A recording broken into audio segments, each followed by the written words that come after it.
ওয়ালা তামুতুন্না ইল্লা ওয়া আনতুম মুসলিমুন, এবং তোমরা মুসলমান না হয়ে মৃত্যুবরণ করো না। কে বলেছেন? আল্লাহ রাব্বুল আলামিন বলছেন, ইত্তাকুল্লাহ, আল্লাহকে ভয় করো, হাক্কা তুকাতিহি, ততটুকু ভয় করো যতটুকু ভয় করা তাকে প্রয়োজন। ওয়ালা তামুতুন্না ইল্লা ওয়া আনতুম মুসলিমুন, তোমরা মুসলমান না হয়ে মৃত্যুবরণ করো না। কে বলেছে? আল্লাহ রাব্বুল আলামিন বলেছে মুসলমান না হয়ে মৃত্যুবরণ করো না। আর আল্লাহর হাবিব বলেছেন মুসলমান এবং কাফেরের মধ্যে পার্থক্য হলো সালাত। মুসলমান এবং কাফেরের মধ্যে পার্থক্য হলো সালাত। মুসলমান এবং কাফেরের মধ্যে পার্থক্য হলো সালাত। শব্দটা ঠিক কানের মধ্যে গিয়েছে? অন্তরের মধ্যে কি লেগেছে? মুসলমান এবং কাফেরের মধ্যে পার্থক্য হলো সালাত। একটু বোঝার চেষ্টা করেন। আপনার পাশেই এই যে অন্য ধর্ম অবলম্বী যারা বসবাস করে, সে কাফের, কারণ সে ইসলাম ধর্ম এখনো গ্রহণ করে নাই, সে এখনো কালেমা বিশ্বাস করে না, সে এখন আল্লাহর আইনকে মানে না, কারণ কি? সে কাফের। সে এগুলো বিশ্বাস না করার কারণে সে কি? কাফের। আপনি কালেমা পড়েছেন ঠিকই, কালেমার মূল মর্ম আপনি এখনো মানেন নাই, তাহলে আপনি কি মুসলমান হয়েছেন? আল্লাহর রাসূল সেইটাই বলেছেন যে মুসলমান এবং কাফেরের মধ্যে পার্থক্য হলো সালাত। কাফের সালাত পড়ে না, মুসলমান সালাত আদায় করে। এখন কাফেরও সালাত আদায় করে না, মুসলমানও সালাত আদায় করে না, তাহলে ও আবার কিরম মুসলমান? ও কোনো মুসলমান? ও সমাজের মধ্যে কোনো মুসলমান না। ও আপনার সমাজে মুসলমান না, ও নামধারী মুসলমান। ও আপনার সমাজকে ধোঁকা দেয়, আপনার সমাজকেও ধোঁকা দেওয়ার চেষ্টা করে, নষ্ট করার চেষ্টা করে। আল্লাহর আইনকে সে প্রকাশ্যভাবে অমান্য করতেছে, প্রকাশ্যভাবে আল্লাহর আইনকে সে দূরে ঠেলে দিয়েছে, আল্লাহর আইনের উপর পাড়া দিয়ে চলে যাচ্ছে, আল্লাহর আইনকে মানতে চায় না। এটা হলো মুসলমান। সাহাবাদের আদর্শ, সাহাবীদের কাজকর্ম কেমন ছিল? সাহাবীরা নামাজের প্রতি কতটা আগ্রহ ছিল, মসজিদে আসার প্রতি কতটা আগ্রহ ছিল? আপনারা তো জানা উচিত, যেহেতু আপনার জিন্দিগি 23 বছর হয়ে গেল, 40 বছর হয়ে গেল, 30 বছর হয়ে গেল, আপনি যদি সাহাবীদের আদর্শ খেয়াল না করেন, তাহলে আপনি কিভাবে সোনালী ইতিহাস জানবেন? হযরত আব্দুল্লাহ আনসারী রাদিয়াল্লাহু তাআলা আনহু সাহাবী, মসজিদে নববীর মধ্যে সর্বপ্রথম যখনই নামাজের দিকে যাওয়া শুরু করলো, আব্দুল্লাহ আনসারী সাহাবী নামাজের সর্বশেষ অংশে নামাজের মধ্যে প্রবেশ করে, মসজিদের মধ্যে প্রবেশ করে, এবং নামাজের সালাম ফেরানোর সঙ্গে সঙ্গে মসজিদ থেকে বের হয়ে যায়। হযরত ওমর রাদিয়াল্লাহু তাআলা আনহু আল্লাহর হাবিবের কাছে গিয়ে নালিশ করলেন, ওগো আল্লাহর হাবিব, আপনি তো বলেছেন মুনাফিক চেনা যায় মসজিদের মধ্যে, যারা দেখবা মসজিদের মধ্যে সবার শেষে গিয়ে ঢোকে এবং সবার প্রথমে গিয়ে বের হয়, সালাম ফিরানোর সঙ্গে সঙ্গে বের হয়ে যায়, যারা মসজিদের মধ্যে গিয়ে তাড়াহুড়া করে যে হুজুর তাড়াতাড়ি শেষ করেন, আমার বাড়িতে কাজ আছে, বাড়িতে বিভিন্ন ধরনের আসবাবপত্র আমি ফেলে রেখে এসেছি, আমার অনেক টাকা লস হয়ে যাচ্ছে, এরকম তাড়াহুড়া যারা করে তোমরা বুঝবা ওই সমাজের মধ্যে ওগুলো হলো চিহ্নিত মুনাফিক। কে বলেছেন? আল্লাহর হাবিব বলেছেন। এবার ওমর রাদিয়াল্লাহু তাআলা আনহু বলতেছেন, আপনিই তো বলেছেন যারা নামাজে শেষে ঢোকে এবং শুরুতে বের হয় তারা মুনাফিকের আলামত তার মধ্যে পাওয়া যায়, তাহলে আপনার এই সাহাবী নামাজের শেষে ঢোকে শুরুতে বের হয়, কারণ কি? আপনি একটু জিজ্ঞাসা করেন। আল্লাহর রাসূল বলতেছেন, না জেনে কোনো কথা বলতে হয় না, দাঁড়াও আমি তার কাছে জিজ্ঞাসা করে দেখি। আল্লাহর হাবিব বিশ্বনবী জনাবে মুহাম্মদুর রাসূলুল্লাহ তার সাহাবীদেরকে নিয়ে আব্দুল্লাহ আনসারী রাদিয়াল্লাহু তাআলা আনহুর বাড়িতে গিয়ে দরজার সামনে দাঁড়িয়ে টোকা দিলেন, আসসালামু আলাইকুম ওয়া রাহমাতুল্লাহ। বাড়িতে কেউ আছো নাকি? কোনো জবাব নাই। আল্লাহর হাবিব দ্বিতীয়বার আবার সালাম দিলেন, আসসালামু আলাইকুম ওয়া রাহমাতুল্লাহ। বাড়ির মধ্যে কেউ আছে নাকি? কোনো জবাব নাই। আল্লাহর হাবিব তৃতীয়বার আবার সালাম দিলেন, আসসালামু আলাইকুম ওয়া রাহমাতুল্লাহ। বাড়ির মধ্যে কেউ আছো নাকি? তৃতীয়বার তাড়াহুড়া করে আব্দুল্লাহ আনসারী রাদিয়াল্লাহু তাআলা আনহু বের হয়ে আসলেন। আল্লাহর হাবিব বলতেছে, ও সাহাবী, তুমি তো জানো আমি রাসূল যদি কারো উপর অসন্তুষ্ট হয়ে যায়, কারো উপর যদি রেগে যায়, আমি যদি কারো উপর অখুশি হয়ে যাই, তাহলে তার জন্য সাড়া দিলে না কেন? 3-3 বার তোমাকে কেন ডাকা লাগলো? সাহাবীর চোখ থেকে সাহাবী আল্লাহর রাসূলের কাছে উত্তর দিচ্ছে, কারণ হলো আমি বাড়ির মধ্যে একটা ব্যস্ততার মধ্যে ছিলাম। আল্লাহর রাসূল বলতেছে, তোমার ব্যস্ততা রাখো, তোমার কাছে একটা প্রশ্ন আছে। তুমি বলে মসজিদে সবার শেষে যাও এবং আগে বের হও, এই কারণটা কি আমার কাছে ব্যাখ্যা করো। এবার সাহাবী আল্লাহর রাসূলের কাছে ব্যাখ্যা করতেছে, আল্লাহর রাসূল, আমার যে জামা কাপড় আসবাবপত্র আছে, আমার এই পোশাকাদির মধ্যে নামাজ পড়ার মতো ভালো পোশাক মাত্র একটি পোশাক আছে। কয়টি পোশাক? এমনি যে পোশাকগুলো আছে সেরা বেড়া কোনো রকম ওটা পরে মসজিদে গিয়ে নামাজ পড়ার মতো নাই। একটি পোশাক আমি এবং আমার বিবি পরিধান করে সালাত আদায় করি। কে বলতেছে? আব্দুল্লাহ আনসারী রাদিয়াল্লাহু তাআলা আনহু। একটু খেয়াল করেন, মগজ দিয়ে চিন্তা করবেন। জুমার দিনে শুধু আসলে গেলে হবে না, এখান থেকে শিক্ষা নিতে হবে। কি বলতেছে সাহাবী? একটু খেয়াল করেন, যে আমি এবং আমার বিবি এই একটা পোশাক পরে সালাত আদায় করি। ঘরের মধ্যে একটা কর্নারে গর্ত খুঁজেছি, আমি যখন পোশাকটা পরে পরিধান করে যাই, ওই সেরা পোশাকগুলো আমার বিবি পরিধান করে গর্তের মধ্যে বসে থাকে।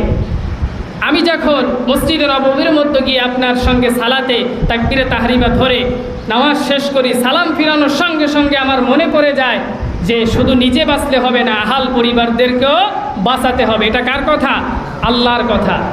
আমি সঙ্গে সঙ্গে মসজিদ থেকে বের হয়ে বাড়িতে চলে আসি, আমার পোশাকটা খুলে আমি গর্তের মধ্যে প্রবেশ করি এবং আমার বিবি আবার পোশাকটা পরিধান করে সালাত আদায় করে। ও আল্লাহর হাবিব, এই কারণে আমার মসজিদে পরে যাওয়া হয় এবং আগে আসা হয়। না হলে আমারও তো মন চায় সকল সাহাবীদের মতো আপনার কাছে বসে বসে কথা শোনার, কিন্তু আমার তো সেই সুযোগ নাই, আমার তো সেই পোশাক নাই, সেরকম ব্যবস্থা নাই। এই কারণে আমি নিজেও বাঁচি, আমার আহালদেরকেও বাঁচাই, নামাজের জন্য তাগিদ দিই। কার ঘটনা শুনলেন? এক সাহাবীর ঘটনা, আল্লাহর রাসূলের এক সাহাবী, আনসারী সাহাবী। একটু চিন্তা করেন মগজ দিয়ে, আপনি যে মসজিদে আসেন না, আপনি যে নামাজে আসেন না, এই গাজীরঘাটের মধ্যে, শুধু গাজীরঘাট না, মনে হয় এই বাগেরহাট প্রত্যন্ত যত অঞ্চল আছে খুলনার মধ্যে, এরকম মানুষ খুবই পাওয়া দুর্লভ হয়ে যাবে যে যার একটা পোশাক আছে, তার বিবি এবং সে নামাজ পড়ে। একটু সাক্ষী দেন একজন দাঁড়িয়ে যে এরকম একজন আমরাও দেখছি যে এক পোশাক দিয়ে নামাজ পড়ে, আর কোনো পোশাক নাই। আপনাদের গাজীরঘাটে একজন আছে নাকি? তাহলে বলেন, এই সপ্তাহে আমরাই জামা কাপড় কিনে দেব। এরকম আছে? আছে? এরকম কেউ নাই। তাহলে মসজিদ ভরে না কেন? আপনার তো পোশাক আছে, আপনি কেন ঘুরে বেড়ান নামাজ না পড়ে? ওই সাহাবীর পোশাক না থাকা সত্ত্বেও সে এক পোশাক দিয়ে সে জামাতে শরিক হয়েছে, আপনি কেন শরিক হন না? আপনার ভিতরে কি ভয় নাই? আপনার অন্তরকরণে কি ডাক দেয় না যে আমার যে কোনো সময় চলে যেতে হবে, মৃত্যুবরণ করতে হবে? কিন্তু কখন করতে হবে? হয়তো এখন, হয়তো এখন। তাহলে এই জিনিসটা যখন আপনার মগজের মধ্যে ঢুকে গিয়েছে, তাহলে আপনি কেন সালাতের দিকে আসেন? এটা হলো সাহাবায়ে কেরামের শিক্ষা। তাদের ঘটনাগুলো থেকে আল্লাহর হাবিব আমাদেরকে শিক্ষা নিতে বলেছেন। বাড়িতে বসে থাকি, মসজিদের পাশে কিন্তু সালাতে অংশগ্রহণ করি না। আমরা এই হলো মুসলমান। এতটুকু একটা মসজিদ 5 ওয়াক্ত নামাজে কেন ভরবে না? জুমার দিন আমরা একটা অনুষ্ঠানের মতো ব্যবস্থা করে ফেলেছি। এত গুরুত্বপূর্ণ একটা দিন আমরা একটা আয়োজনের মতো ব্যবস্থা করে ফেলেছি। এই কয়েকজন মিলে একটু গোসল টোসল করে নামাজে যেতে হবে, নামাজটা পড়ে সবাই মিলে চলে আসতে হবে। আবার অনেকে চিন্তা করে যাই, আবার মিলাদ টিলাত আছে নাকি, জিলাপির ব্যবস্থাও থাকতে পারে, তাই না? শুক্রবারের দিন জিলাপিতে যে মজা, বাজারের জিলাপিতে ওই মজা পাওয়া যায় না। এরকম চিন্তা ভাবনা করে জুমার আয়োজনটা আমরা একটা অনুষ্ঠানের মতো ব্যবস্থা করে ফেলেছি। যদি এরকম চিন্তা না থাকতো, তাহলে এই গাজীরঘাটের মসজিদ ফাঁকা থাকতো না। এরকম মসজিদ 5টা হলেও এই গাজীরঘাটে সামাল দেওয়া সম্ভব হতো না, জামাত 2-3টা করা লাগতো। কিন্তু আজকে মুসলমানের অন্তরকরণে নামাজের কথা ঢুকতেছে না, নামাজের কথা চিন্তাও করে না যে আমার নামাজ পড়তে হবে, এরকম চিন্তা ভাবনা তার মধ্যে আসে না। আল্লাহর হাবিব বিশ্বনবী জনাবে মুহাম্মদুর রাসূলুল্লাহ সাল্লাল্লাহু আলাইহি ওয়াসাল্লাম বলেছেন, একটু লক্ষ্য করেন, যে ব্যক্তি ফজরের সালাত আদায় না করে সে খবিশ। কে বলেছেন? আল্লাহর হাবিব বিশ্বনবী বলেছেন, যে ব্যক্তি ফজরের সালাত আদায় না করে সে হলো খবিশ। কিসের সাথে তুলনা দিয়েছেন? খবিসের সাথে। খবিস কারা? আল্লাহর হাবিব বিশ্বনবী আমাদেরকে শিখিয়েছেন, যখন তোমরা টয়লেটের মধ্যে প্রবেশ করবে তোমরা দোয়া পড়বে, আল্লাহুম্মা ইন্নী আউযু বিকা মিনাল খুবুসি ওয়াল খাবাইস। হায় আল্লাহ, আপনি আমাদেরকে খবিস থেকে রক্ষা করুন, খবিস থেকে আমাকে রক্ষা করুন। আল্লাহর হাবিব ওই টয়লেটের ব্যক্তির সঙ্গে একজন বেনামাজির তুলনা দিয়েছেন। এর থেকে নিকৃষ্ট আপনার জন্য আর কি হতে পারে? আপনি এতটা অপদার্থ হয়ে গেলেন যে আপনি নামাজের দিকে আসতে চান না। সমাজের মধ্যে আপনি শ্রেষ্ঠ মাখলুকাত হয়ে আপনি এতটা নিকৃষ্ট নিজেকে বানিয়ে ফেললেন যে আপনি নামাজে অংশগ্রহণ করতে চান না। আল্লাহর হাবিবের ভাষ্য এটা, আমার ভাষ্য নয়। আপনি খবিসের অন্তর্ভুক্ত হয়ে যাবে। আপনি নামাজে অংশগ্রহণ করতে চান না। আপনার মতো বিবেক, আপনার বিবেকে কি কুকুরে প্রস্রাব করেছে? আপনার বিবেক কি নাড়া দেয় না যে আমার নামাজের মধ্যে অংশগ্রহণ করতে হবে? আপনার সব কাজ চলে, নামাজ চলে না। হ্যাঁ, এমন মুসলমান হয়ে আপনি কী লাভ? এমন মুসলমান দাবি করে আপনার কী লাভ? আপনি পাক্কা নিয়ত করে নিন, যে ব্যক্তি বেনামাজি তার সঙ্গে আমার কোনো মেয়ের বিবাহ হবে না। পাক্কা নিয়ত করে নিন, বেনামাজির সঙ্গে আমার মেয়ের কোনো বিবাহ হবে না। বেনামাজির ঘর থেকে আমার ছেলের জন্য কোনো পুত্রবধূ আমি আনবো না। কারণ যে নামাজ পড়ে না তার সঙ্গে আল্লাহর কোনো সম্পর্ক নাই। সম্পর্ক করতে হলে তার সঙ্গে বারবার দেখা করতে হয়, তার সঙ্গে কথা বলতে হয়। যে ব্যক্তি সারা দিনের মধ্যে একবার আল্লাহর সঙ্গে সিজদায় গিয়ে কথা না বলে, তার সঙ্গে আল্লাহর সঙ্গে মহাব্বত আছে, ভালোবাসা আছে, কানেকশন আছে। কানেকশন না থাকলে তিনি কি আল্লাহকে ভালোবাসেন, আল্লাহর হুকুম মানেন? তাহলে যে ব্যক্তি আল্লাহর হুকুম মানে না তার সঙ্গে আমার মেয়ের কেন বিবাহ দিব? তার সঙ্গে কেন আমি আত্মীয়তা করব? আপনি নিয়ত করে নিন যে আমার ছেলের পুত্রবধূ একজন নামাজি পরিবার থেকে আনবো। আপনি নিয়ত করে নিন আমার আত্মীয় স্বজন যাদের সাথে আমি ভালো একটা সম্পর্ক রাখবো, নামাজি দেখে সম্পর্ক রাখবো। এভাবে আপনি নিয়ত করে নিন। আপনি নিয়ত করে নিন যে ব্যক্তি নামাজ পড়ে না ওই ব্যক্তির জানাজায় আমি অংশগ্রহণ করব না। পাক্কা ওয়াদা করে নিন তার জানাজা পড়াবো না, পড়বো না। যদি গাজীরঘাটে এমন কোনো ব্যক্তি চিহ্নিত মারা যায় যে ব্যক্তি কখনো এই গাজীরঘাটের মধ্যে দেখা যায়নি, কখনো নামাজ দিকে তাকে আসতে দেখা যায়নি, নামাজের মধ্যে যে ভালোবাসা এটা তার মধ্যে কখনো আমরা দেখতে পারিনি, তার জানাজায় আমরা কখনোই অংশগ্রহণ করব না, করব না, করব না। এভাবে যখন আমরা সমাজের মধ্যে আইন প্রচারণ করে দিব, এই সমাজ বদলে যাবে, এই সমাজ পরিবর্তন হয়ে যাবে। আমরা যদি নামাজের মানুষের দিকে অগ্রসর করতে না পারি, মানুষদেরকে যদি পরিবর্তনশীল করতে না পারি, তাহলে আমরা কি হবে? এই আল্লাহর হুকুম আমি যেটা প্রথমেই বলেছি, আপনি যে ধরনের লোক হোক না কেন, আপনি যে পর্যায়ের লোক হোক না কেন, আপনার জন্য নামাজ ফরজ, বাধ্যতামূলক। নামাজের জন্য কোনো ছুটি আছে, কোনো ব্যবস্থা আছে নাকি? তাহলে আপনারা মসজিদে কেন আসেন না? এজন্য নামাজের দিকে অগ্রসর হতে হবে। এরকম চিন্তা ভাবনা যদি নিজের মধ্যে না ঢুকাতে পারেন, তাহলে আল্লাহর হাবিবের ভাষায় আপনি একজন খবিশ। আপনি চিন্তা করেন, বিড়াল, কুকুর, যত ধরনের জানোয়ার, যত প্রাণী আছে, এগুলো কি খায়? 3 বেলায় সবাই উত্তর দেবেন, খায়। এগুলো কি খাবারের ব্যবস্থা হয়? এরা খায় না, না খেয়ে থাকে সারাদিন। 3 বেলা না খাক, এরা তো খায়। খেয়ে এদের পেটের ব্যবস্থা ঠিক রাখে না? যেভাবে হোক আল্লাহ রাব্বুল আলামিন তাদের খাবারের ব্যবস্থা করে দেয়। এই কুকুর প্রাণী যত আছে এগুলো কি ঘুমায়? ঘুমায়? কথা বলে না কেন? ঘুমায় না? ঘুমায়। এদের যে যৌবনের চাহিদা আছে এরা কি মিটায়? কুকুর বিলারের বাচ্চা আছে না, এরা জন্ম দেয় না বাচ্চা? কুকুর বিলারও জন্ম দেয়। আপনিও ঘুমান, কুকুর বিড়ালও ঘুমায়। আপনিও খাবারের জন্য, রুজির জন্য সারাদিন ব্যবস্থা করেন, ওরাও সারাদিন রুজির জন্য ব্যবস্থা করে। কিন্তু আপনার মধ্যে পার্থক্য কি? কোনো পার্থক্য আছে? পার্থক্য নেই। পার্থক্য তখনই হবে যখন আপনি সালাতের সাথে অংশগ্রহণ করবেন।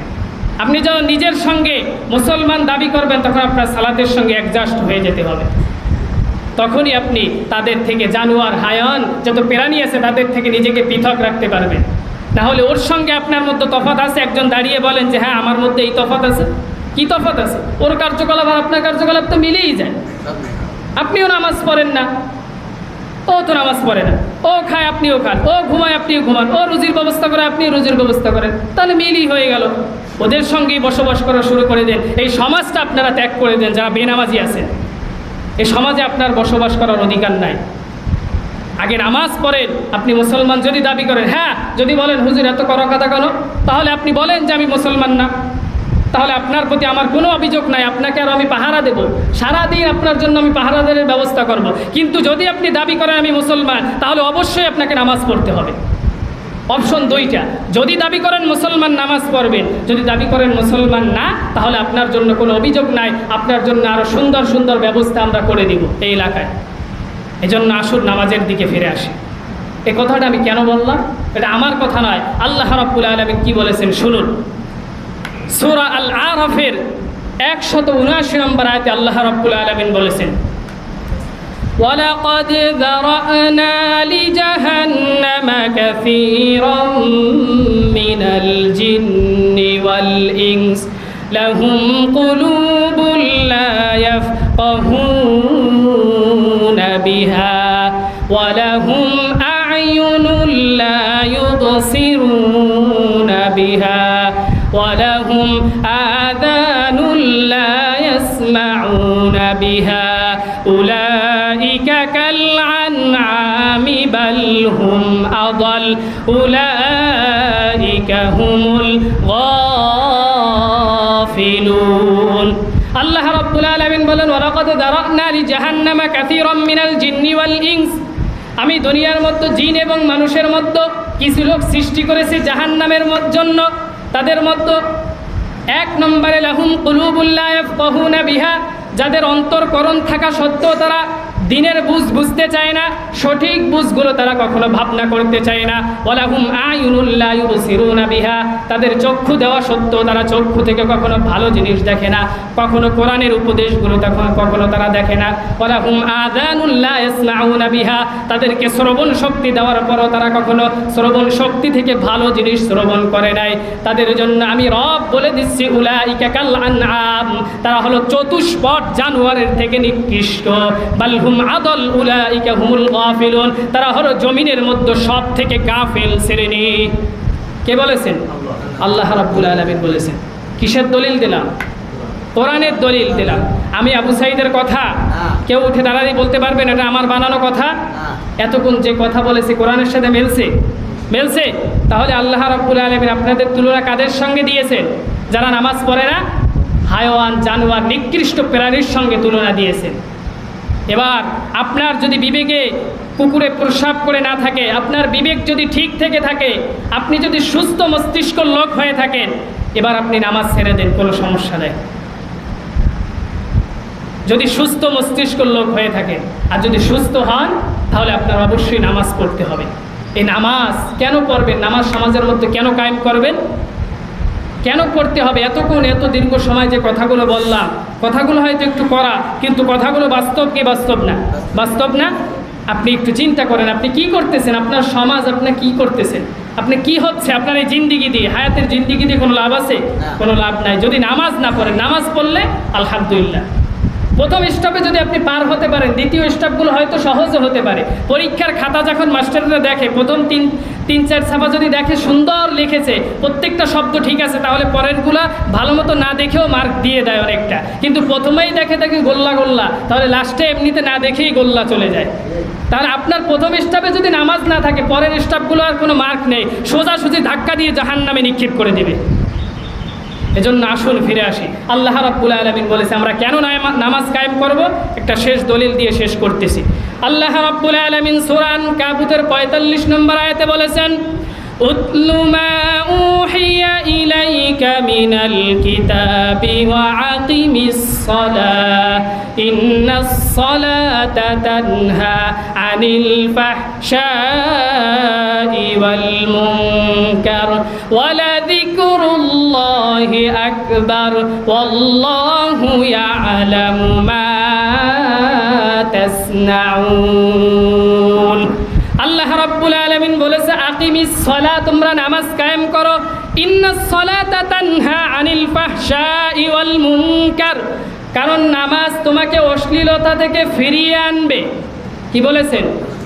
অশ্লীলতার ব্যাখ্যা মুফাসসিররা বলেছেন দুনিয়ার যত খারাপ কাজ আছে, চুরি ডাকাতি অত্যাচার জুলুম, নামাজ না মানে যত ধরনের খারাপ কাজ আপনার সফটওয়্যারে আছে, আপনার সাবজেক্টের মধ্যে আছে, সব সাবজেক্টই তাফসিরে মুফাসসিররা লিখেছে অশ্লীলতা। এক কথায় বুঝিয়ে দিলাম যে আপনার সব খারাপ কাজ থেকে আপনাকে ফিরিয়ে রাখবে একটা জিনিস, একটা ইবাদত, সেটা কি? নামাজ, নামাজ, নামাজ। এজন্য আসুন নামাজ দাবি করেন, আসুন নামাজের দিকে ফিরে আসি। এই মসজিদগুলো যেন খালি না থাকে, মসজিদগুলো যেন নামাজের সঙ্গে সঙ্গে আজানের সঙ্গে সঙ্গে যেন ভরে যায়, মসজিদগুলো যেন আনন্দে উল্লাসিত হয়ে যায়। আল্লাহ রাব্বুল আলামিন যেন আমাদেরকে সমাজের মধ্যে সুন্দরভাবে নামাজ কায়েম করার তৌফিক দান করেন। সকলে বলুন আমিন। সুন্দরভাবে আল্লাহ রাব্বুল আলামিন নামাজ প্রতিষ্ঠা করে, নামাজ কায়েম করে মুসলমান হয়ে মৃত্যুবরণ করার তৌফিক দান করেন। সকলে বলুন আমিন। সুবহানাকাল্লাহুম্মা বিহামদিকা আস্তাগফিরুকা ওয়া আতুবু ইলাইক।